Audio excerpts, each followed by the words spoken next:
Hello, Canucks fans, and welcome back to another episode of Canucks Conversation, brought to you as always by the great folks over at Bet365, a proud partner of Canucks Conversation.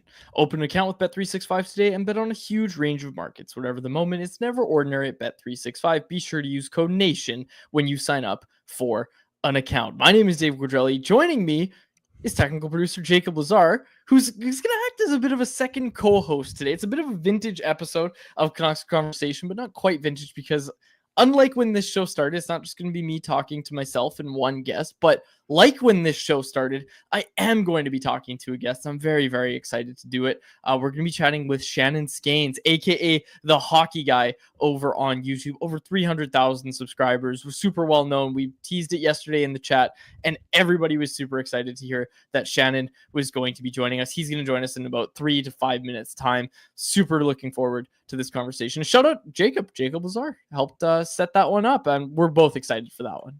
Absolutely, and thank you for having me on. I see the chat is giving me some love, so thank you to everybody. It's nice. Is this your first time on camera? First time on camera, yeah. I mean, there have been times where I could have turned it on in the past, but I've just been in the background. But thank you for giving me the opportunity to turn it on alongside you here. And put a face to the name. You got recognized at the watch party without anybody even seeing your face. So now, get ready to get stopped in the street, yeah. Jacob. Yeah, I'm a local celebrity now.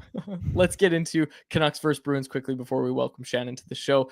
Look, Lankinen's the story. Last night, a 2-0 victory for the Vancouver Canucks over the Boston Bruins, and Kevin Lankinen was spectacular. He deserved that shutout. The one thing I will say, Jacob, is that it really felt like a lot of Boston's chances were, I don't want to call them low percentage chances, but like it almost looked like they were trying to shoot low and that they pre-scouted that Lankinen's 5-hole was going to be a problem. I saw a lot of people talking about his scramble play, his rebounds. That's going to happen when they're shooting at your pads, which it felt like Boston, whether it be on purpose or whether it be just a happenance, they were shooting low basically every chance they got on Kevin Lankinen. And even, like we said, even the David Pastrnak breakaway that was right there that we're just watching on screen here, Pastrnak tries to tuck it 5-hole on the backhand. Lankinen kicks it out.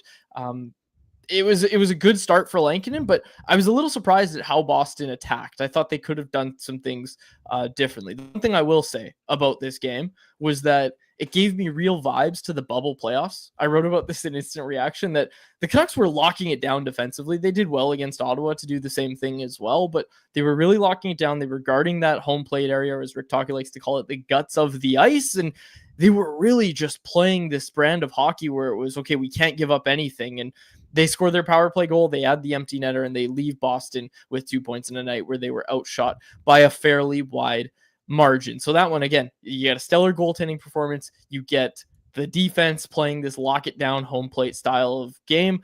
It really reminded me of that series against the Vegas Golden Knights in the bubble. It did. And, in a way, it's a kind of game that it's nice to see out of the Canucks because you know that teams are going to play like that in the playoffs, right? You're going to get these tight checking, low scoring games. And when you're reminded of playoff hockey 20 games into the season, it's not something you want to see for an extended stretch here, of course, but it's good to know that this group of guys, with everything that they've had to deal with, everything that's been going on, that they're still able to grind one out like this on the road. And all things considered, it's hard to look at that game and be disappointed with what you saw results-wise from the Canucks, obviously with the win, but even just with the process, and when at times it looked like things maybe weren't going their way, they still managed to battle through and get 2 points. Yeah, absolutely. And there's lots to get to. We're going to get to a lot of it. We'll probably save it for anyone else. But again, you've got the Pettersson line that I think we want to talk about. Erik Brannstrom with the low ice time. I think we want to talk about that as well. But we'll save all that for anyone else. Ahead of our guest, Shannon Skaines, the hockey guy, I want to quickly tell you about another sponsor of today's show, and that is Greta, a great spot for all games, both home and away. We were there for the first Canucks Army viewing party on October 19th, and if you missed it, don't worry, you're going to get other shots because we're going to have them throughout the season as well. Just minutes from the arena, come by before and after the game or whatever event you're downtown for. Lots coming up in the next week and a bit. So if you're downtown, head on down to Greta Bar YVR. It's the spot. 50 West Cordova Street is the address. They've got the arcade games, the weekly drink specials, and the recently updated street food menu. Let the games begin at Greta. Okay, we're going to be joined by Shannon in just a moment here. Are we good, Jacob? just a couple issues on the back end here. His camera was connected, but now he's got some connection issues. So he'll be on in about a minute or two once we get that sorted out. Okay, no worries. Well, again, for those that don't know Shannon, we definitely want the camera on because, hey, behind him, you're going to see a ton of hockey jerseys and he's got so much different stuff. And that's been that's been his brand really since he started. And something we'll probably talk about in the interview. I was chatting with him before the show is he started producing content in 2016. I was 16 years old in 2016. I'm turning 25 next year. I was like early on in that channel. I think I might have been about the 2000th subscriber is what I was telling him before the show started. So I've been watching Shannon for a very, very long time, and it's super exciting to be able to get him on the show here. The one thing I will say is the jerseys is something I want to ask him about because there's so many of them. There's just so many. And he does such a great job with his content. The authenticity is something that people in the chat were bringing up yesterday when we even teased that he was going to be on the show today. So very, very excited to be getting him on today. Absolutely. I too have been a longtime subscriber. So yeah, it's nice to actually have him on. I'm just giving him a couple directions here. We also seem to have an issue with the stream on Twitter. So it's a bit of a mess here.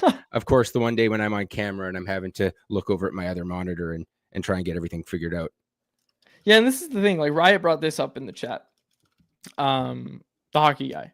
He said, same quads. I got to see him quit his job to focus on YouTube full time.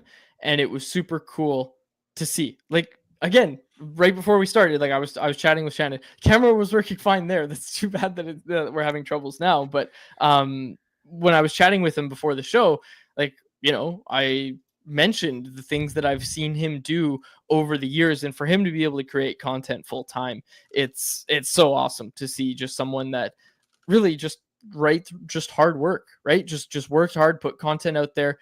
People in the chat, like I said, the authenticity goes right through the screen and everybody picks up on it. And that's how you build your brand. And that's what Shannon's done. And I'm very pleased to be having him on the show now. Are we good? There it is. There he is. Excellent. Don't jinx it. I don't even know what happened there because it's the same setup that works all the time on YouTube. I never have a problem. And then I'm doing this and magically Gary Bettman screws up my camera. So I love it. I love it. And Shannon, we're so happy to have you on the show. Like we're so happy to have you today. Our chat is so excited. They are immediately pointing out that I'm wearing a Seattle Mariners hat, talking to the hockey guy who is quite well known for all the jerseys in the background. Shannon, first question. How many jerseys do you think you own? It's a lot. I haven't gone through and counted them for a long time. It's the best answer I can give is like, and I get emails like, oh, do you have this jersey? And my answer is always yes. Somebody emails like, do you have that? Yes, I do. You haven't seen it yet. I know I have it. So I actually, my intention is at some point I'm going to do a long form video where I go through the entire collection in one video. I have no idea how long that's going to take, but that's the plan. The 27-hour live stream from the hockey guy. It's going to be a long video. Yeah. Looking forward to it. Okay, so let's just start with your YouTube journey. Like, what made you want to get started? Because obviously we know over 300,000 subscribers. You're super well known in this space now. Like, what made you want to get started back in 2016?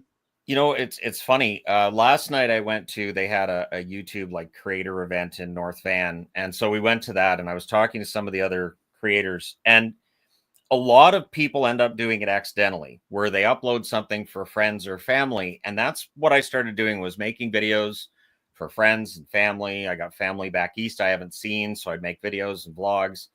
And then I made a hockey video on the Austin Matthews draft lottery, and it blew up overnight. So I was at work the next day going, what's going on? I was showing my coworkers and they're like, people are listening to you. And I'm like, I'm just as confused as you are. No idea. And so I stopped doing all the personal stuff. I did hockey videos from that day forward and just monetized and went from there. When did you make that switch to going full time? Like, when was the time where you're like, okay, it's safe for me? Because again, it's not an immediate thing where you're just like, oh yeah, of course I'm going to do YouTube full time. It's hard because yes. I've been raised with the idea of, you don't give up a job where you have full benefits. You don't ever give up a full-time job that's paying your bills. And what happened was I transitioned to a part-time job here in Abbotsford.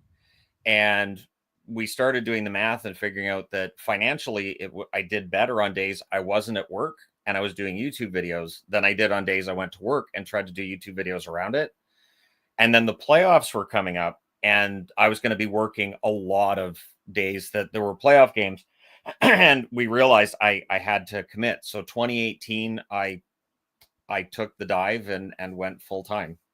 Okay, so that's an interesting timeline, because I started in about 2018, 2019. And again, I wasn't full time for a couple of years, but one thing that I think we both went through was the pandemic. Like, for you, how did you manage content? How did you kind of work around the COVID-19 pandemic when really the season was paused? Oh, that was brutal. I was really trying to find, like, okay, I'm going to do playlists and content, but at that point, because everybody was home watching videos, well, YouTube's ad rates dropped through the floor because there was tons of people watching all the time and not enough advertisers to fill all the ad slots. Yep. So it was tough. Those 3 months until they announced we're going to return, trying to come up with content when nothing was happening. There was no movement of any sort towards a return. It was probably the most stressful time with the channel that I've had, but it did teach me that in the event that if there's a lockout or something, I'll be able to come up with content if that were to happen at some point. But it was not easy. Would you say that's been the biggest challenge since you started YouTube? Because another thing we hear a lot about is people losing the passion for it. It doesn't seem like that's happened to you, but like, what's been the biggest challenge for you? There's days where I'm definitely more locked in and enthusiastic than others, but I think one thing that I benefit from is that I had over 20 years of working not great jobs. And so that's always in the back of my mind of, you get paid to talk about hockey and you have this great following. Things are pretty good. So some days it's not as passionate as others, but there's always something that'll happen. Like when I'm watching hockey games where I'm like, you know what? I love this. This is great. I'm so happy that I get to see this. And there's always something that rekindles that passion for me. That's awesome. Yeah. Like the passion's there, and that's the thing. People can tell it. It comes through right on camera. People were talking about it a lot in our chat when we brought you on, or excuse me, when we teased that we were bringing you on in yesterday's show. One example of that would be last night, because I went to that event. I couldn't watch the games live, so I PVR'd them and I avoided spoilers. So I took notes when I got home and I watched the entire game. I danced around when that empty netter went in for the Canucks last night. I was so happy Lankinen got the shutout. I was absolutely so happy that they won that game, and I was happy for DeBrusk. And I mean, that was the quietest I think I've ever seen the crowd in Boston, other than the booing. And that was a perfect game by the Canucks last night. Absolutely. It's a beautiful thing. Let's talk about it. Let's get to it. This is Canucks conversation. So let's talk Canucks. You brought him up, Shannon. Kevin Lankinen, just absolutely spectacular last night. We're running out of good things to say about him. Again, there's been some struggles at home, but the team struggled at home, right? So this record, the 8-0 record on the road, is just absolutely phenomenal. We've never really seen anything like it. What can you say about Kevin Lankinen, and really a late addition to this team? You know, it's funny because all summer I could not figure out why Lankinen wasn't signed. I had watched him play goal for a couple of different teams, for Chicago and for Nashville. I was always really impressed with his positioning. I always thought he was a really good goaltender. I thought he controlled rebounds well. I couldn't figure out why he wasn't signed. So when Vancouver signed him, I was so happy because I like Shelovs, but the idea of Shelovs and maybe Patera, I was like, that's no thanks. That's two inexperienced goaltenders. Lankinen's got that. I think once Demko comes back, I don't think there's a problem with playing Demko at home and playing Lankinen on the road and trying to balance it out that way. He's fantastic on the road. You did mention, though, too, that Boston was taking low quality shots. Mm-hmm. They are fighting it. They don't have the confidence. Even Pasternak right now doesn't have the confidence. Every Bruins game I watch, it's the same. They can get all the shots, but it doesn't feel like they're generating a lot of dangerous opportunities. And you can see they're not in sync with one another right now either. Yeah. It's just, there's definitely some, I think, and I don't like to speculate. It feels like there might be something in the locker room we don't know about with Boston at this point. And so it is what it is. And I think the biggest evidence of just the being out of sync is those power plays last night. Woof. Like Boston just doesn't have it on the power play. And I mean, their percentage shows it, but when you watch it last night, like McAvoy's fighting the puck. Like he's one of the best defensemen in the league historically. And now we're seeing him 7 points. 7 points. And again, the empty net goal from Garland, the one that you said you got up and cheered for, like that was McAvoy bobbling a puck and just not making, like that's a play you would expect from a first-year defenseman. And McAvoy's fighting it. Everybody's fighting it. I will say, like, it seemed like Brad Marchand just has his normal swagger about him right now. And it's just like he's trying to get everybody into the fight. It's a weird dynamic. Somewhat, but Marchand there's a lot of attitude there, and he just seems angry every game. Yep. So I think there's something there. He seems angry every game right now. And when he's angry, if it's not controlled, he actually hurts the team rather than helps it. Sounds a lot like Brady Tkachuk, who I was throwing a lot of criticism at. Absolutely. Yes. Tkachuk needs to stay out of the box. Oh my gosh. And again, that Senators versus Canucks game was just, it was embarrassing, really. The end of it, where he's just skating around the ice looking for someone to go with him. And anyways, we don't need to talk about Brady Tkachuk. Let's continue talking about the Canucks, and let's continue talking about the Pacific Division. We're going to go Canucks, Pacific, and then we'll work our way to anything else that we want to talk about around the rest of the league. But Shannon, when we look at this Canucks team right now, a big topic all season long and even down the tail end of last year was Elias Pettersson. What have you thought about his game so far this season? I think Pettersson's figuring it out. I mean, and the thing that I don't understand, and I mean, he's not the first star player I've seen it done to, but I've never understood fans kind of rooting against their own player. So like, I'm never gonna, like, I've got a Pettersson locker stall thing there that I picked up like a month ago, because I think Pettersson's one of the most talented players the Canucks have ever had. I think when he said that he turned off social media and he started playing better, I don't think that's a coincidence. I think he's in his own head, and I think he just needs to. And it's funny because I want to say he needs to relax, but I think about Ray Ferraro talking about Bedard and saying when you tell someone to relax, that stresses them out. So you can't just tell someone to relax. But I think he needs to find the fun again. I think he doesn't look like he's enjoying it as much right now. And I think he needs to just have fun, have line mates he's really clicking with. And I think he'll be fine. Yeah, absolutely. And I think he's starting to find that. Like, he's starting to find that joy again, it seems like. So he's moving in the right direction. We refrain from saying Elias Pettersson is back on this show. We like to take it slow. And he had one good game, and everywhere I saw Pettersson's back, and I'm like, it's one game.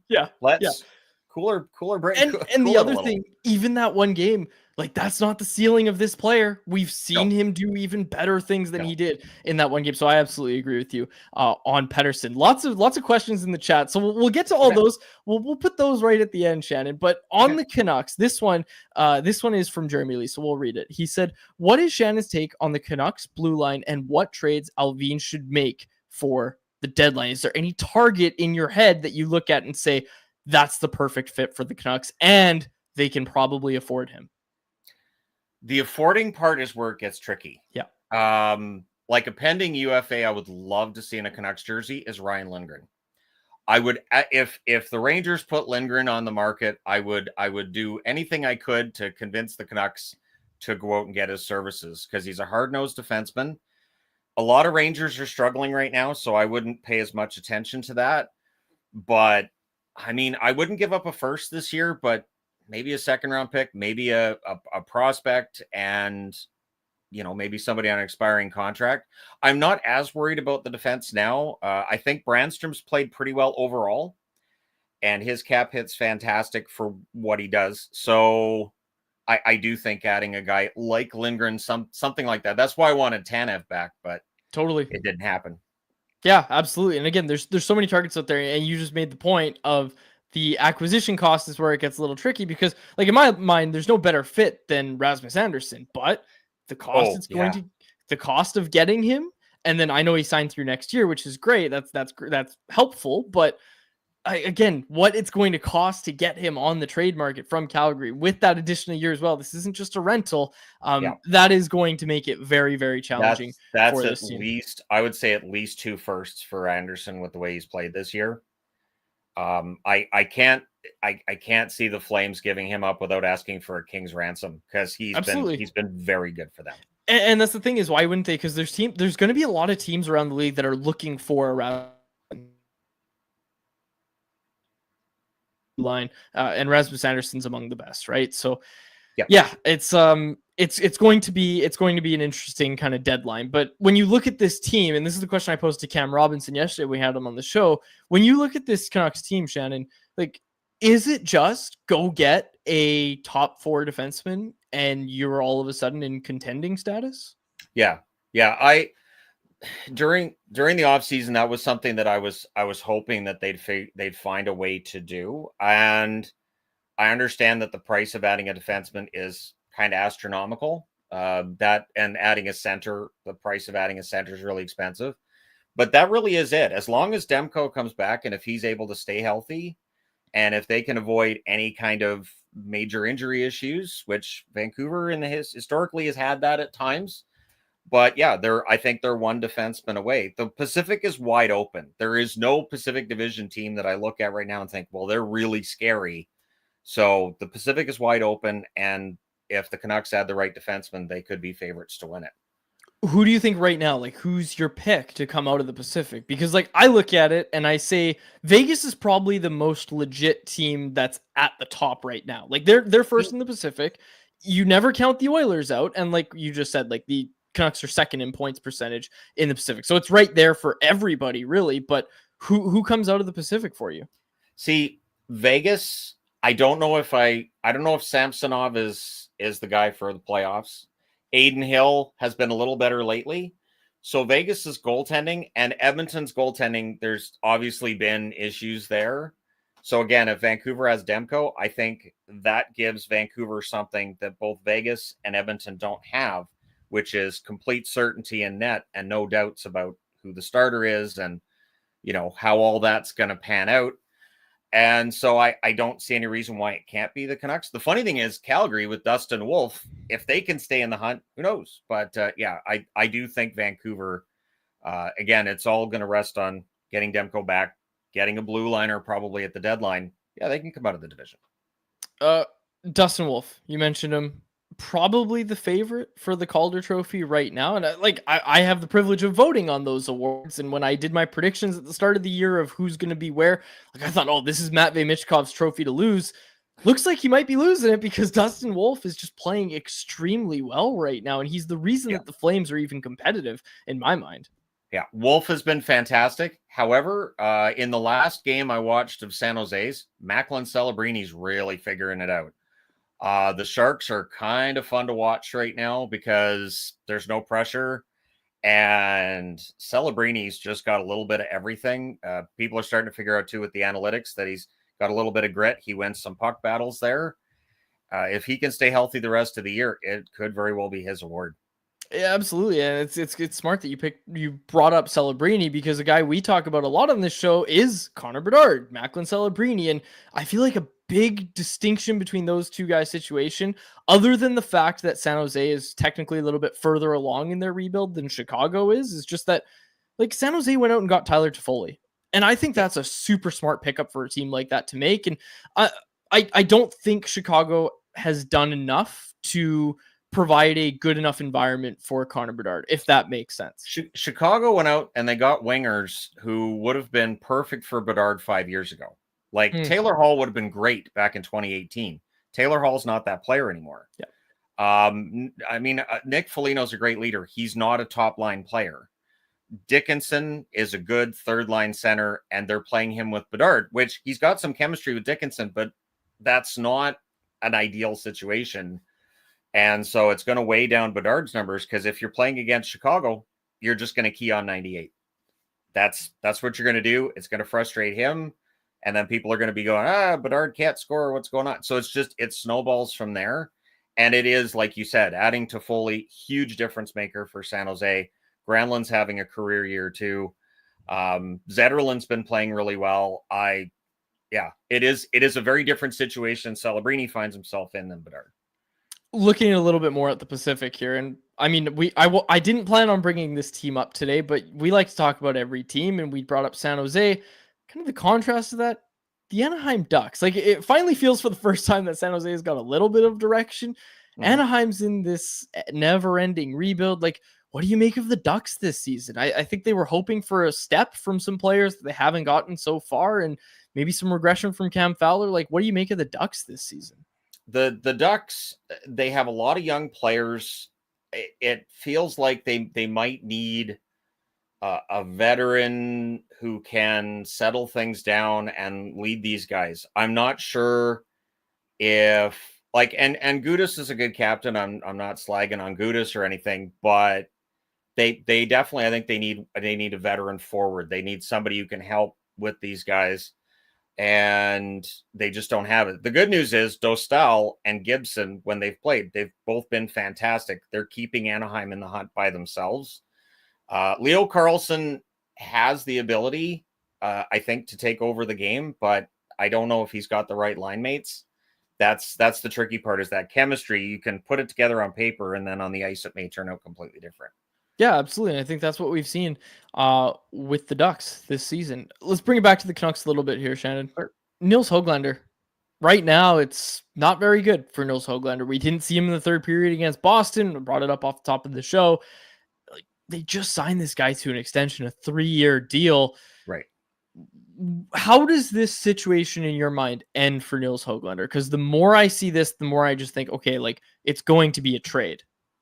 See, and a couple of years ago, I thought for Hoglander to really reach his potential, it probably would be in Vancouver. It felt like he wasn't in their plans. And then last season, he forced his way in with how he was playing, and he was putting the puck in the net. I would not be entirely surprised if he was part of what they decide to include in a package for a defenseman. Yep. If they decide, okay, Hoglander's a good young defenseman, or a good young forward, he's signed past this year, it might make him an attractive option to a team like maybe the Rangers. I'd rather not see Hoglander get traded because he's really won me over. He's such a hard worker. Hoglander and Garland are like two of my favorites. They never take a shift off. And I would not be surprised to see them end up moving him, but whoever gets him is getting a pretty darn good player. It's so interesting because when the season started, like, we saw him with Connor Garland and Elias Pettersson, and Elias Pettersson was I don't want to say the weakest link, but it was Hoglander and it was Garland that was driving that line at the start of the season. And that's just gone from Hoglander's game right now. It's the neutral zone play. It's the defensive zone play. We know that, we can see it, and Talkett's pretty open about that too. So I am very curious how this ends with Nils Hoglander. Let's get to a question from the chat here, Shannon. Sure. This one from Ty's Hockey Talk. He said, with the exception of back-to-backs, would it be a possibility for Lankinen to play all/most away games and Demko to play all/most home games? It would play into their strengths and manage Demko's minutes. You brought up this idea right at the top, basically, of keep Lankinen on the road, keep Demko at home. I've never even thought of that as a concept, but you like that idea. It's something that, and I hate to bring up 2011, but if the Canucks had played Schneider in Boston and Luongo at home, who knows how things might have been different. You've got to, and in this day and age, you've got to have two goaltenders going. So I think that makes the most sense. Clearly, Lankinen has struggles at home. It's been crazy. Like, the whole team has, but I think Demko at home makes a lot of sense, and Lankinen getting maybe 60% of the starts on the road. Sure. And then that way too, what that also does is it means Demko shouldn't be getting overworked, because there's the possibility that with this unique injury he has, he's probably going to have to baby it a little bit for a while. Even when he comes back, it's probably still going to be a factor. So Lankinen being able to play those road games could really help him out. Yeah, absolutely. It's a great take. And again, this is a guy that was signed so late into free agency. We heard Rick Tocchet after the game last night basically come out and say, like, Lankinen's still the starter when Demko comes back. I think the term he used was, I would be nuts to sit him on the bench with the way he's playing right now. And let's talk about that as we kind of close out here. The road record for the Canucks is significantly better than the home record. I obviously, this isn't just on Tocchet. It's not. But when you have last change and you have that advantage, and Tocchet's coming out and saying things like, again, the day that the Islanders were in town, he comes out and says, Patrick outcoached me tonight, when he's talking about Patrick Waugh. Like, what do you make of the Canucks' struggles at home compared to what they've been able to do when they lose that advantage of last change? And I know that's not all the story, but what do you make of that record? See, when a team's really good on the road and they're not good at home, a lot of the time is they're not making the simple plays. They're under pressure, and maybe they're trying to force passes that on the road they drag the puck back and they look for but they're trying to make that tic-tac-toe play, and they're maybe squeezing their sticks a little bit harder. And really, the Canucks need to take the road game home. I'm trying to remember which team it was that was struggling at home and they were really good on the road. And so their coach started making them stay at a hotel when they were at home to try to simulate that they were on the road, to try to shake them out of their home issues. I don't think it's Tocchet. Tocchet he's a player's coach, though, so he holds them accountable, which I think they respect him for. And he will put himself on the sword rather than, I mean, he's not shy about calling out players, but he will fall on that sword himself to basically say, look, I'm accountable too, which I think is great in a coach. And I'm kind of glad that he sits guys, no matter how much their money is worth. I do hope they figure this out at home, because their road game is pretty darn near perfect. I know the shots were lopsided for Boston. It didn't reflect that game at all last night. It just didn't. The Canucks defense was fantastic. They just need to figure out how to keep it simple at home, is what I think it is. Yeah, they've locked it down so well on the road in Ottawa, again in Boston as well. Okay, final thing for me, Shannon. Your biggest surprise around the league, looking at the NHL as a whole, biggest surprise, is it still the Nashville Predators? I mean, Nashville's still a surprise. The one thing is Stamkos at this point in time, you know that when guys get into their mid-30s, they can have that slowdown. Marchessault is in that age range as well, so. If you get older in this league, it can kind of slow you down. I've been really surprised. Like, I didn't expect Pittsburgh to be a playoff team. I didn't expect them to be this bad. Yeah. I did not expect them to be this much of a disaster. And in terms of a positive surprise, I would name the Flames as the positive surprise. They've exceeded everybody's expectations. And I don't know how much longer they can do it, but they've exceeded everybody's expectations. Yeah, I mean, we've been wondering that since October. It's like, how much longer can they do that? And December 1st is coming up, and they're still doing it. Shannon, thanks so much for doing this. We're definitely going to get you back on the show. We really appreciate it. People can find you on YouTube at The Hockey Guy. Anything else that you would like to plug before we let you go? No, I got 15 games tonight, so thoughts and prayers are appreciated as I try to keep up with everything tonight. Tomorrow is the day off, but I'd be happy to come back anytime you'll have me. Awesome. Thanks so much for joining us. Much appreciated. And we will close it out there. Thanks to Shannon Skaines for joining us on the show. You can find him on YouTube, as I said, at The Hockey Guy. Jacob, did you find the answer to the question? Is that why you're on screen? No, it's just I needed to come back on screen as I removed Shannon. Gotcha. So it just kind of. I thought you were trying to delay me from closing out, because I thought you had the answer to. I want to find the answer to that, and if someone in the chat knows, and the question I'm talking about is the one Shannon posed at the end. He was trying to remember the coach that forced his team to stay in a hotel when they were at home. I don't know that story, and I really hope someone in the chat knows it. We've got a lot of people in the chat right now, so with that, let's get to anyone else, which is brought to you by our friends over at White Spot. At White Spot, they're all about enjoying great, comforting food and spending quality time with loved ones. With the new comfort menu, White Spot is focusing on cozy, satisfying flavors that are perfect to enjoy with family. Available now and developed by the White Spot culinary team, the comfort menu is filled with warm, indulgent dishes designed to make you feel right at home. The new menu features mouthwatering new additions like mini Yorkies, the braised beef burger, the homestyle pot roast, and backed by popular demand, the iconic chicken pot pie. Bring your family to White Spot for a delicious meal, perfect for the season. Visit your local White Spot today. We love White Spot on this show. And for those that are new, because we have a lot of new listeners and viewers right now on the YouTube show, anyone else is our segment where Harmon and I, today it's Jacob and I, but my usual co-host Harmon Dial and I will take questions from the chat, and we just basically ask if anyone else has anything else that they've seen that they wanted to talk about. And we've got a lot. We had a lot that were for Shannon, and we read some of them, which was great. But let's see if anybody has anything for us in the chat. Tyson Carter. Can Shannon replace quads on the next Family Feud so they can finally win? Again, quickly explain this because we've got a lot of new viewers. every Thursday we do. Are all the is the survey full? Jacob, Oh yeah, or can yeah, people do filled it? up nice and Okay. quickly this week. So every Thursday we have people fill out a survey, and we play Family Feud Fast Money on the show, Harmon and I. And past few weeks have been an issue, so we're gonna have to have a comeback when we play the game tomorrow on tomorrow's show at 2 p.m. and Harmon and I will be back together tomorrow. Jacob, did you find an answer? I did not. I did a little bit of Googling.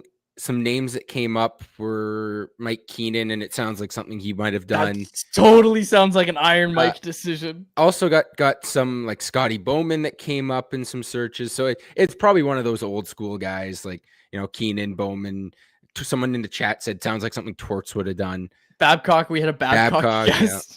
No, Babcock would be like, hey, tonight we're sleeping outside. We're going camping tonight. Yeah, Oh, you know what? And Dan in the chat said a few coaches have actually done that. I remember Grapes, Don Cherry, talking about it. So we'll see. We'll see if Tocchet pulls that out of the bag of tricks. We'll see.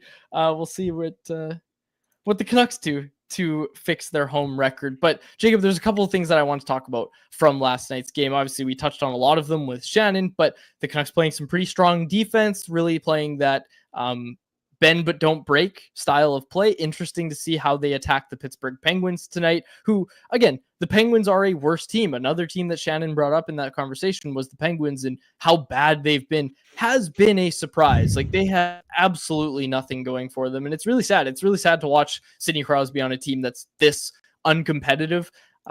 Shouldn't be happening. It shouldn't be happening, and free Sid is all I have to say.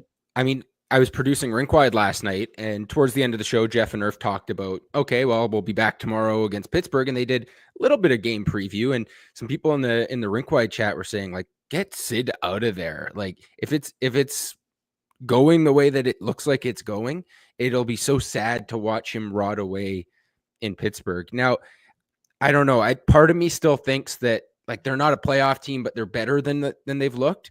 But then you just, like, every time I've watched them, I've seen maybe 3 or 4 Penguins games this year, and they look worse every time I watch. They do. Their goaltending hasn't been there. Everything. Like take your pick at what hasn't been there for them, and it's everything. Like, it's absolutely everything. That's been a problem for the Penguins this season, except for Sidney Crosby, who's still putting up points. And Crosby and Malkin both look great. I know, and you hope that there's something out there where Sidney Crosby can come home. I might have to bring out the fine letterhead for my letter and write, "Dear Sydney." Anyways, this one from Arvin Ojla, the guy who's always asking if the show can go longer. We have a lot of other stuff going on, Arvin, okay? There's like 13 articles on Canucks Army in the past 9 hours. That all comes from me. So Arvin and Tyson Cole, I should mention, and all the writers at Canucks Army. But Arvin Ojla, all from you. Yeah, well, you know what I mean. Yes. Arvin Ojla in the chat said, Quads, are you seeing more from Aatu Räty? It's so hard to judge his game. I saw Jeff pointed out that big draw he took on the PK with 5 minutes left. Yeah, you're really hoping that Räty continues to take these steps. I think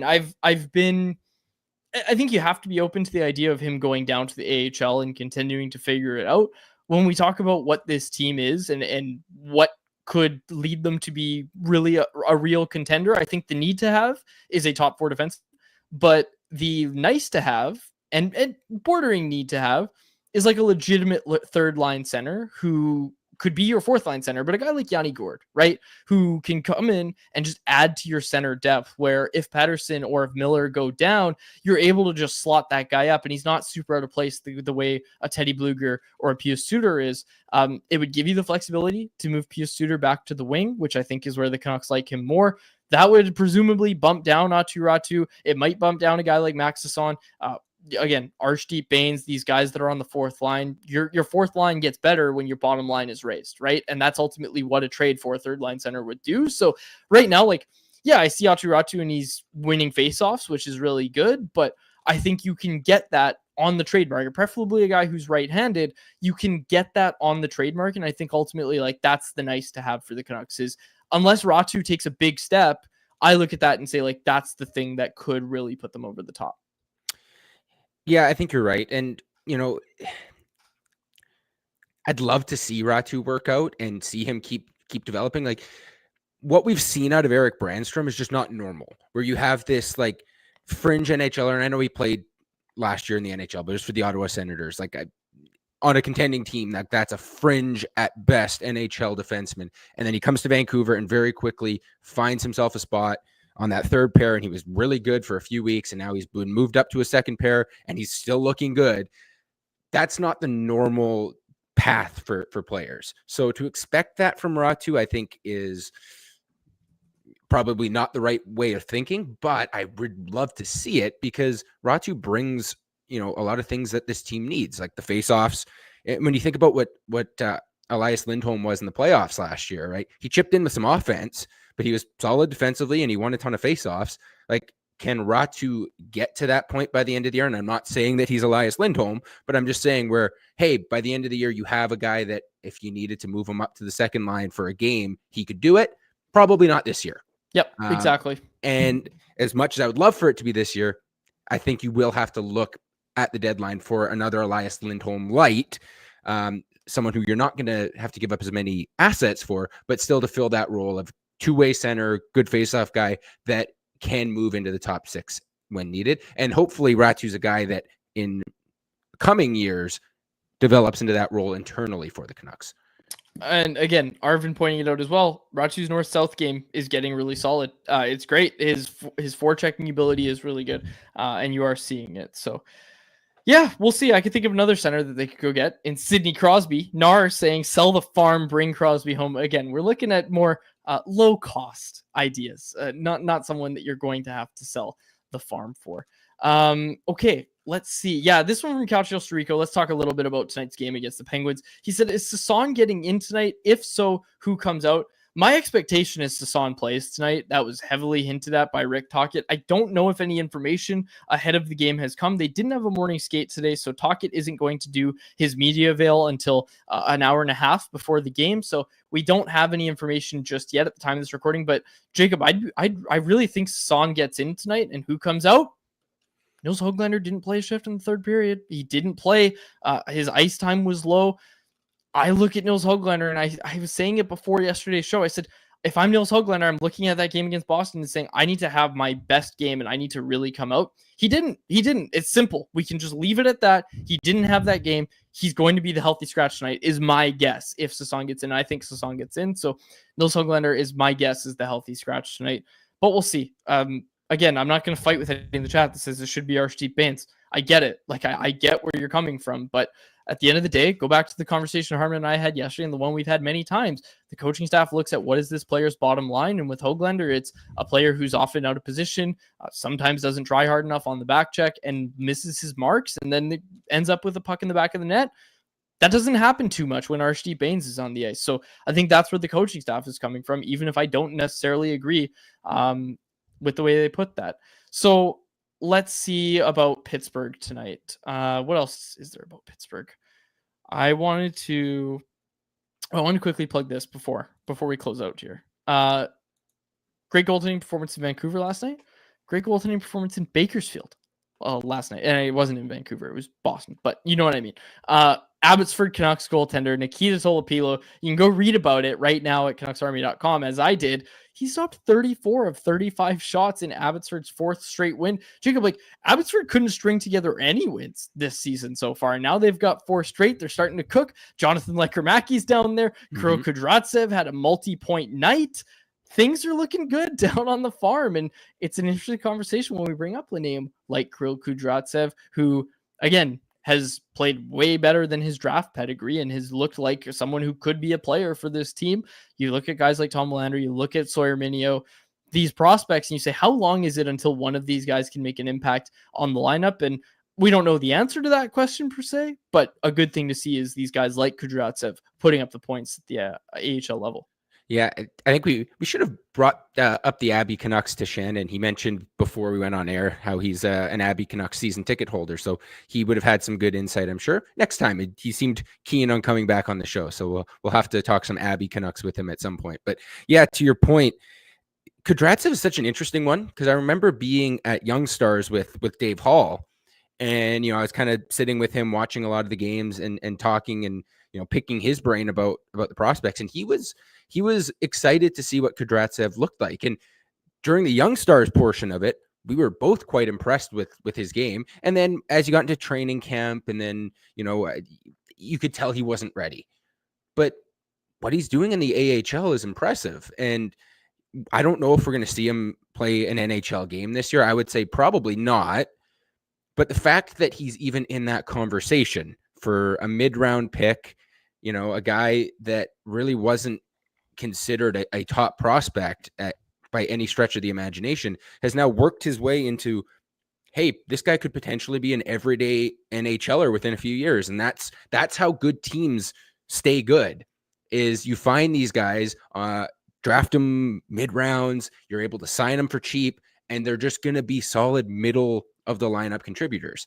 And think about, like, if the Canucks had done that previously, right? Like 4 or 5 years ago, they were able to draft a guy like Kudryl Kudryavtsev, what he would be doing for this team right now. We wouldn't be talking about looking at finding a top 4 defenseman. You would have one right there ready. So that's a really good way to put it. That's a really good way to put it. And really to sum up how this team's moving.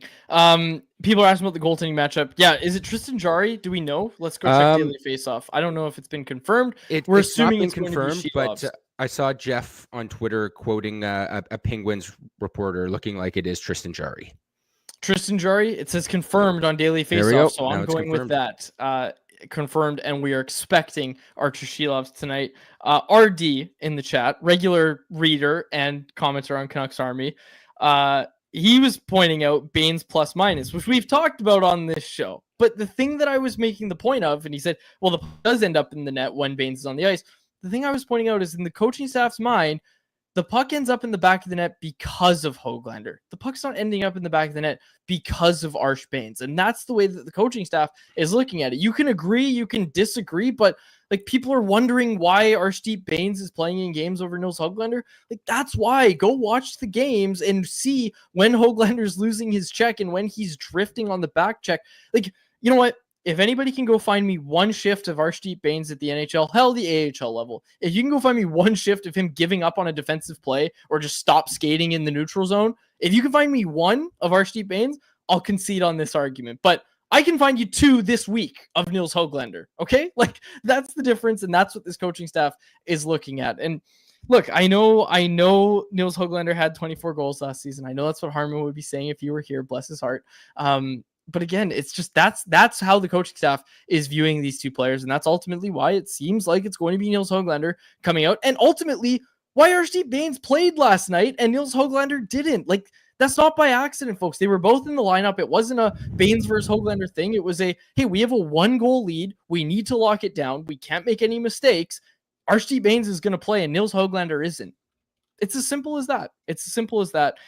When you look at this. But anyways, let's get to, let's see if there's anything else in the chat. Some stuff in the chat, like, do they miss PDGs? Do we bring PDG back? As far as I know, he's still injured down in Abbotsford, right? He played 2 games, got hurt, and he hasn't played since. Yep. So, like, do they miss PDG? Maybe, but like, don't expect him to be factoring in anytime soon. But yeah, just to wrap your point up and seeing what I've looked at in the chat, like, Nils Hoglander and Arshdeep Baines are different players in the role that they need those guys to be in right now. It's just, Quads, you've stated it perfectly. It's just hard to argue with Hoglander over Baines when, hey, it does seem like Hoglander might be the defensive liability on that line, not necessarily Baines. And I think we're pretty clear on this show, like, Baines in the top 6 is just not a starter anymore. But as a 4th liner, I think there's nothing wrong with Arshdeep Baines as a 4th liner. It'd be nice to see him chip in a little more offense, but I don't know. I would expect Baines probably to be playing again tonight in back-to-backs. Yeah. Ice time being brought up. Erik Brannstrom played the lowest ice time among defensemen, and hey, Baines didn't play a lot last night either. We're talking about Baines like he's this, they had him out every shift in the 3rd period. The point is that Hoglander wasn't out. Like, there's more total ice time, but again, Arshdeep Baines was there in the 3rd period. Like, we saw him and they trust him. We know that. Like, we don't need to keep harping on this, but Erik Brannstrom was the one that I noticed last night.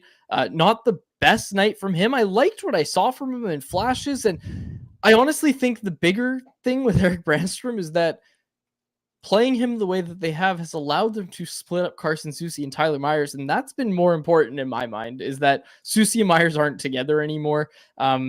They got away with it last night. And again, it was Juleson playing a lot. It was Soucy. It was Myers playing a lot. Brandstrom's ice time was pretty limited. Again, there's obviously power play time as well. He's not going to be out there killing penalties. So that has to do with it as well. But Erik Brandstrom, I'm curious to see what they saw from him last night and what we see from him tonight in terms of that ice time. Does it bounce back? Was that just a matter of the nature of the game, the way it went, that we weren't going to see Erik Brandstrom? Because again, second power play unit, right? Which we didn't see a ton. We saw the first power play unit, which brings me to the last thing that I wanted to see was the power play. I want to talk about that real quick. Thought Ducks power play looked really good again last night. They're zipping the puck around with some poise. They're getting shots through. And like every time they start struggling, this is the thing that Tocchet starts asking them to do, is just like get pucks on net, stop looking for the set play, and just bury home the rebounds. Again, it goes off Connor Garland. It's there for the taking for DeBrusk, who scores the 1-0 goal and the game-winning goal before Garland adds the empty netter. So it was a good game. It was a good game in Boston. A bit of a snooze fest, but good game for the Canucks where they locked it down, get the goaltending, and they walk away with the win. Yeah, as I mentioned at the start of the show, right?